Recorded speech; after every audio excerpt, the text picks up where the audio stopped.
ชู้ที่สุดแต่ไม่อาจหยุดหัวใจให้คลายรักเธอ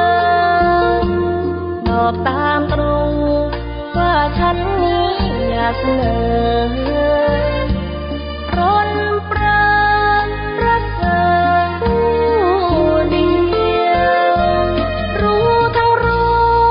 ว่าเธอเจ้าชู้มาก่อนแต่ไม่อาจผ่อน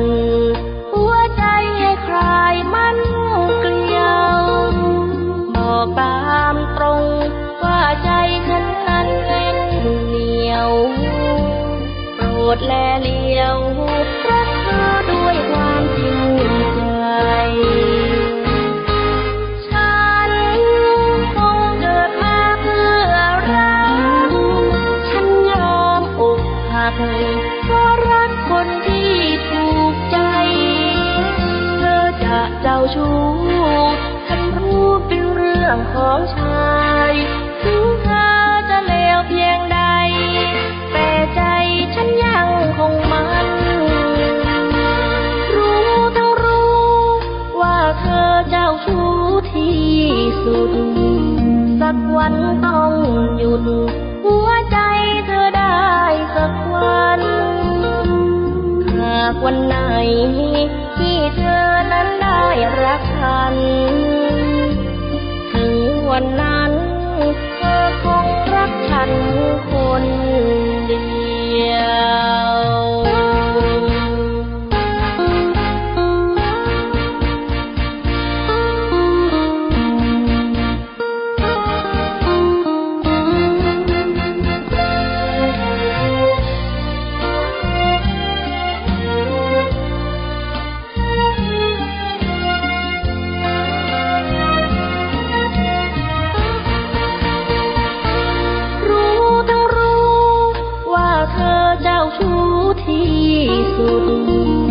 สักวันต้องหยุด